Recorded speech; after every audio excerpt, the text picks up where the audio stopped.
રોજ સવારે અને સાંજે અથવા દિવસમાં એકવાર શ્રી નારાયણ કવચ અવશ્ય સાંભળવો. નારાયણ કવચ સાંભળતા પહેલાં કોમેન્ટમાં ઓમ નમો નારાયણ લખવાનું ભૂલશો નહીં. હવે આપણે નારાયણ કવચનો પાઠ સાંભળીશું. શ્રીમદ ભાગવતના 6ઠ્ઠા સ્કંદના 8મા અધ્યાયમાં શ્રી નારાયણ કવચ ત્વષ્ટા ઋષિના પુત્ર વિશ્વરૂપ ઇન્દ્રને કહે છે. વિશ્વરૂપ કહે છે, જ્યારે ભયનો સમય પાસે આવ્યો હોય ત્યારે મનુષ્યએ હાથ પગ ધોઈ આચમન કરી ઉત્તર દિશા તરફ મુખ રાખી શ્રી નારાયણ કવચનો પાઠ કરવો. જ્યારે ભય આવે ત્યારે શ્રી નારાયણ રૂપ નામ બખ્તર ધારણ કરવું. નારાયણ કવચ ગરુડની પીઠ પર ચરણ કમળ ધારણ કરનારા 8 સિદ્ધિઓવાળા 8 બાહુઓવાળા અને તે 8 બાહુઓ વિશે શંખ, ચક્ર, ઢાલ, ગદા, બાણ, ધનુષ તથા પાસને ધારણ કરનારા શ્રી હરિ મારી સર્વ પ્રકારે રક્ષા કરો. જળમાં મત્સ્યવધારી ભગવાન જલજંતુઓથી તથા વરુણના પાસથી મારી રક્ષા કરો. માયાથી બટુક બનેલા વામનજી સ્થળમાં મારી રક્ષા કરો. શ્રી વિશ્વરૂપ ત્રિવિક્રમ ભગવાન આકાશમાં મારી રક્ષા કરો. અસુરના અધિપતિઓના શત્રુ ભગવાન નરસિંહ સંકટકારક વનવગડાઓમાં તથા સંગ્રામ વગેરેમાં મારી રક્ષા કરો. જે નરસિંહના ખડખડાટ હાસ્યના શબ્દથી દિશાઓ ગાજી ઉઠી હતી અને ગર્ભિણીઓના ગર્ભ પડી ગયા હતા. પોતાની દાઢથી પાતાળમાંથી પૃથ્વીનો ઉદ્ધાર કરનારા ભગવાન યજ્ઞમૂર્તિ વરાહ માર્ગમાં મારી રક્ષા કરો. પરશુરામ પર્વતોના શિખરોમાં મારી રક્ષા કરો અને ભરતના મોટા ભાઈ રામ તથા લક્ષ્મણ પ્રવાસમાં મારી રક્ષા કરો. અભિચારી વગેરે સર્વ ઉગ્ર ધર્મમાંથી તથા પ્રમાદમાંથી નારાયણ ભગવાન રક્ષા કરો. નર ભગવાન ગર્વથી રક્ષા કરો. યોગના સ્વામી દત્તાત્રેય યોગ ભ્રંશથી મારી રક્ષા કરો. ગુણના સ્વામી કપિલદેવ કર્મના બંધનથી મારી રક્ષા કરો. સનતકુમાર કામદેવથી મારી રક્ષા કરો. હયગ્રીવ ભગવાન રસ્તામાંથી જતા દેવતાઓને પ્રણામ ન કરવા રૂપી અપરાધમાંથી મારી રક્ષા કરો.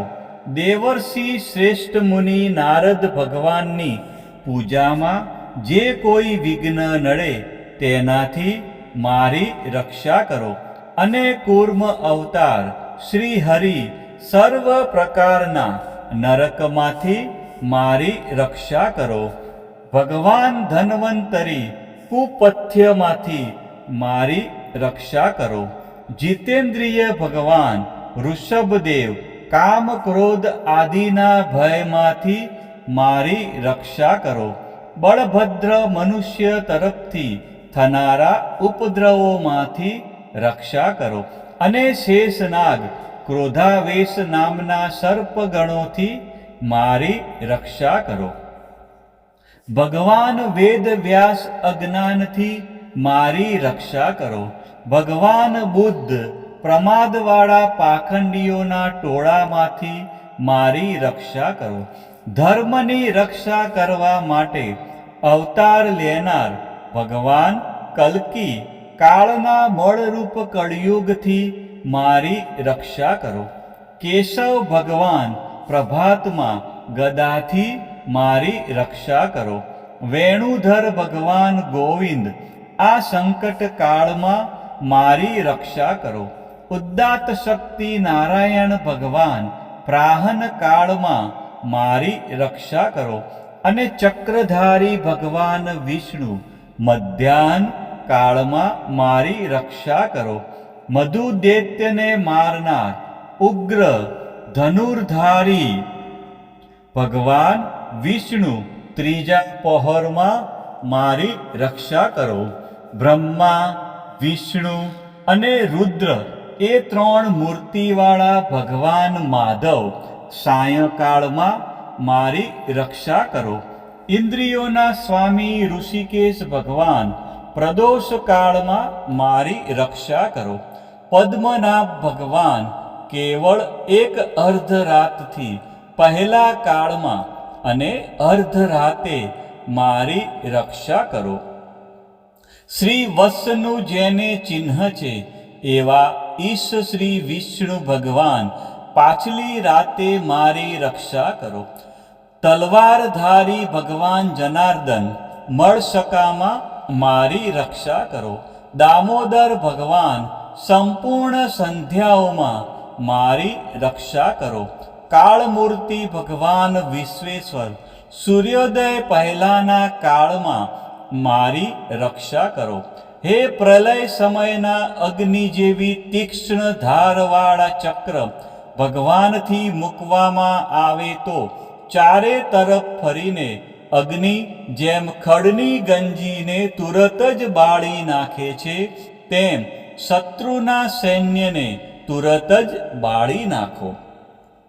હે વ્રજના જેવા તીક્ષ્ણ સ્પર્શવાળા તણખાઓથી ભરેલી ગદા, તમે ભગવાનને વાલી છો. તમે કુષ્માંડ, યક્ષ, રાક્ષસ, ભૂત તથા ગ્રહોને ભૂક્કો કરી નાખો તથા શત્રુઓના ચૂરે ચૂરા કરી નાખો. હે પાંચજન્ય શંખરાજ, શ્રી કૃષ્ણ ભગવાને ફૂંકવાથી મહાભયંકર શબ્દ કરીને તેમના શત્રુઓના હૃદયને કંપાવતા રાક્ષસો, પ્રમથો, પ્રેતગણ, માતૃકાંગળ, પિશાચ, બ્રહ્મ રાક્ષસ તથા બીજા ઘોર દ્રષ્ટિવાળાઓને નસાડી મૂકો. હે તીક્ષ્ણ ધારવાળી તલવાર, તમે ભગવાનના હસ્ત દ્વારા પ્રેરાઈને મારા શત્રુઓના સૈન્યને કાપી નાખો.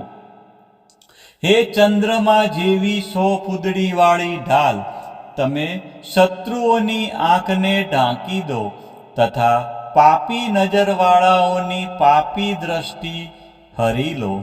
અમને ગ્રહોથી, કેતુઓથી, મનુષ્યોથી, સર્પોથી, દાઢવાળા પ્રાણીઓથી તથા પાપોથી જે ભય થાય છે તે સૌ તથા જેઓ અમારા સુખમાં વિઘ્ન કરનારા છે તે સર્વે ભગવાનના નામરૂપી અસ્ત્રના કીર્તનથી તુરત જ ભય પામો. બૃહદ થંતર વગેરે સામના સ્ત્રોતોથી સ્તુતિ કરાતા વેદમય તથા સમર્થ ગરુડ ભગવાન, સર્વ સંકટોમાં મારી રક્ષા કરો. તથા વિશ્વકસેન ભગવાન પણ પોતાના નામો લેવા વડે સર્વ સંકટોમાં મારી રક્ષા કરો.